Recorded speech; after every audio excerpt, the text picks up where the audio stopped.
And I would comment every once in a while and say, well, that person really liked Gary. And Jim would remind me that everybody liked Gary.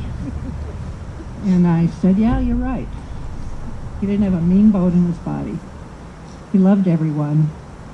And if he didn't like you, he certainly wouldn't let you know, that's for sure. He might tell me, but he was quite a guy. And I feel so very lucky to have had him for 49 years and 9 months. And while he was in the hospital, I kept on saying, you better get out of the hospital because we're going to Morton's on our 50th. Because Morton's, he would take me to Morton's once every 20 years. Well, he didn't quite make it. But he loved you. He loved his Corvette, as you could see in the driveway. We thought it was a fitting memorial.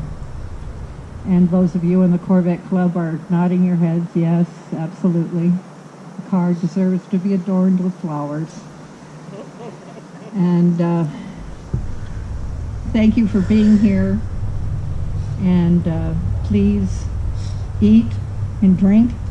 We've gone through a lot of trouble to put a lot of food on that table, and I don't expect any leftovers. So please enjoy, and thank you again for coming.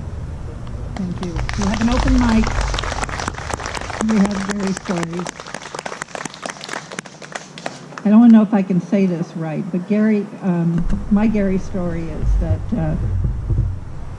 he told me he wanted to live till he was 99. And I said, well, that's pretty good. And he said, predicated on the fact that you go before me, and I listened intently then. Yeah. He said, I want to die in bed at 99, shot by a jealous husband.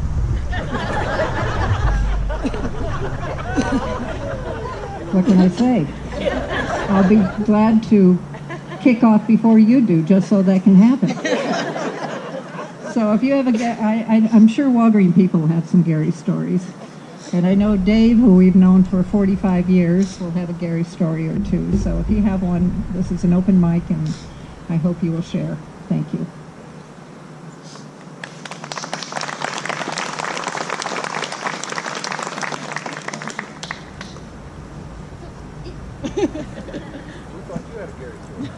Oh, I'll do it. I am the Gary story. One of the good Gary stories. I took some notes because I want to say a few things. But Reverend Bob took most of the good ones. So I'm left with just a few random thoughts. Mary said it, Gary loved everybody. I changed that to nobody didn't like Gary. Reminds me of a commercial, and for you grammar folks, yes, that's a double negative, so it means everybody liked Gary. We met 45 years ago in our first house, our townhouse. And I don't know what it was. We didn't have a lot in common. Gary was a quiet southern gentleman. No, it wasn't quite so. Gary was a southern redneck.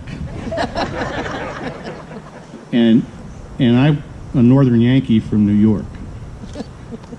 We didn't share religion. We didn't share politics. We both served in the Army, but Gary was an officer and I was an enlisted man. But he never made me salute. Gary was an engineer. I'm an accountant. So I guess there's the tie. We both had a love of plastic pocket protectors. Gary always had a witticism. He just would come up with these funny things every single time. He was just naturally funny. I remember the time back in the early 70s, mid-70s, when the CB craze came out. Everybody had to have citizens band radios. And we were all struggling, and one day Gary came home, and he was singing "Happy Birthday to Me, Happy Birthday to Me." He had stopped and picked up a CB radio. So I asked him, because it's the important thing about a CB radio is your handle. What are you going to call yourself?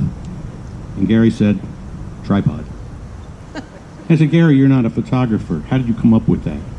He said, "I don't know. I just leaned forward and it came to me."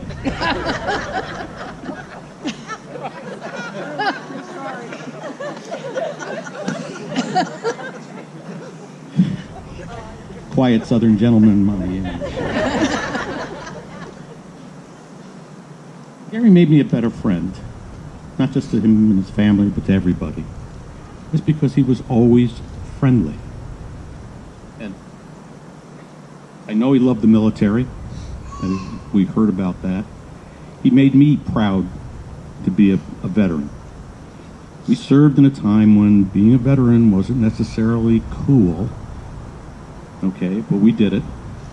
We honored our country. And now I am so pleased that it has become part of us, that we honor our veterans and we honor Gary. Finally, there's just a couple of things. We all have that friend that discovers the internet and decides that it was their mission in life to send all these jokes. Gary was one of them.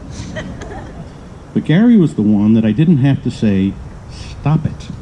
I didn't have to block him, because I knew the categories were going to be one of three. They were going to be old people jokes, about the aging process, or pictures of old cars, or when times were better. He told me once in one of his emails, and you probably all know these. I assume just about everybody here was on his list, judging from the two in the emails, about the two older folks that go golfing. And afterwards they stop at the Hooters for a beer. And after a few beers, one of the gentlemen says to the other one, tell me, if you were stuck in a broken elevator, which one of the waitresses would you like to be with?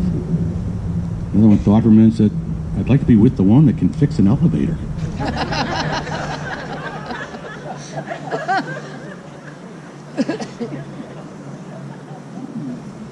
Pretty true.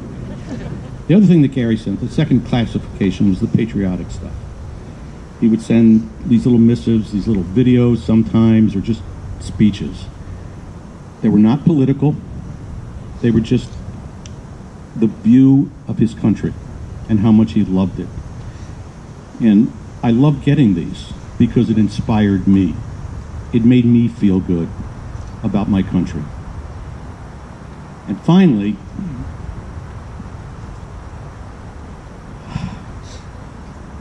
the boobs. I thought I was going to be given a curve when Kim suggested we had to make this PG-13, and I tore up everything I wrote. But I was told it's okay. Gary had a thing about boobs. I believe there's even a photograph in there. Yeah. I'm going to miss Gary every day. Every day when I open my email in the browser and there's not an email from Gary, I will be saddened. And I will miss the boobs.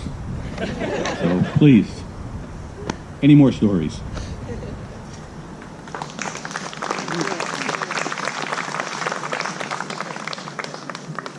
I hope me too. I'm Dale Larson. I was Gary's manager, and we worked together at Walgreens for 20 years. I had the pleasure of hiring him in 1986, I believe it was. And when I looked at his resume, he fit the job description perfectly, and when he came in, we hit it off very well together. being two engineers, I'm an engineer, he was an engineer. We had our pens in our pockets. Didn't have the slide rules on our belts in those days, but anyway, we hired him, and the rest is history. He ended up working for Walgreens for 23 years. I was with him for 20 of those years. As everybody said here, I didn't realize until the pastor mentioned it that he had named himself the Trash Man. I was wondering where that came from. Obviously his name is Thrasher, and he was always doing off-color commentary. Every time we had a award presentation, Gary would come up with a one-liner of some sort. I can't remember him, but he would. So the name Trash Man stuck. And as Dave had said, and the pastor had said, nobody disliked Gary. He was a cool dude in the office. I mean, he would say things that probably, if it came out of my mouth or maybe your mouth, it would be outrageous. But he had the way of saying it that nobody got offended. And all the ladies loved him. And in those days, sexual harassment, it didn't exist in those days. I mean, it did exist, but it didn't exist. You know what I'm saying? So Gary would say things that maybe some people could construe as maybe a little bit off color and offensive, but Gary got away with it. So the years we spent together were great years. I enjoyed, especially enjoyed traveling with Gary down to Florida. He was in charge of northern Florida. And I remember one time in the 90s, it was St. Patrick's Day, and Gary said, after we had completed our day, Gary said, we're going to go to an Irish pub. And we're going to meet Sean McGonigal. He was one of the Walgreens guys who's going to be there as well. So I said, okay. So we went to the Irish pub, and green beer was flowing. We were partaking of the green beer. And then somebody was passing around these trays of this white liquid in small containers. And I don't remember too much after taking a few of those. The next thing I remember, I remember getting to the hotel, and Gary was driving, fortunately. And anyway, next thing I remember is the next morning, there's a knock on my door about 6:30 in the morning, and I open the door, and there's Gary with 2 cups of coffee. I said, Gary, geez, I was kind of in a fog towards the end of the evening. I don't remember too much. And Gary, he has a way of coming up with a word that fits the occasion. And the word was overserved. We were severely overserved. So when I, it's not a word in the dictionary, but it's a Gary witticism.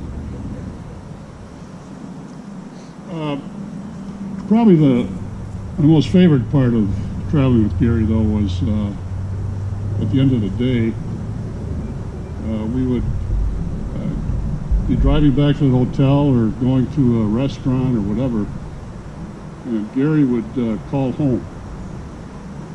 And the call home was, he put it on the speakerphone, and Gary and Mary would go back and forth, and it just gave you a warm, fuzzy feeling that as you're part of the family. And Mary would say things, and Gary would say things that really just exuded love. And that's the one thing I remember and I'll cherish forever. Gary, I'm sure you're on the other side. I hope that all of us can join you someday and and experience your sense of humor and witticisms once again. Thank you.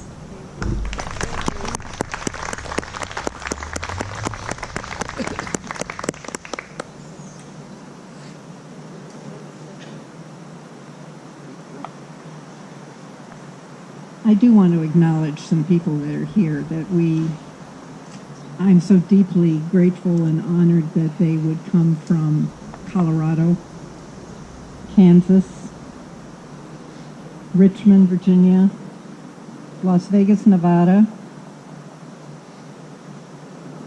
What else am I missing here? Huh? Dallas. I'm looking right at you, and I think Chicago. Dallas, Texas. Thank you all for making this. Oh, and Naperville.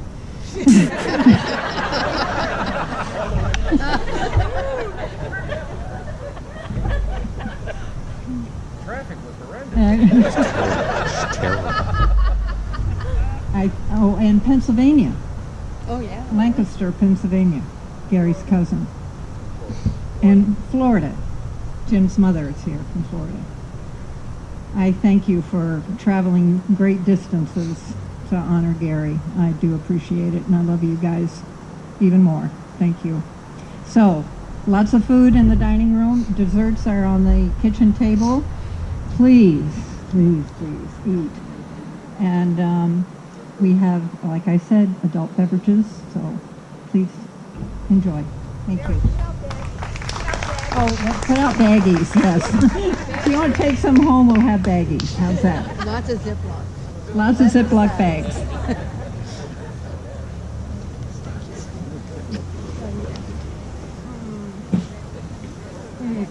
Oh, one more. Oh. Can I make one caution? There are some skip and go nakeds up there. One is not enough. Two is too many. Be careful.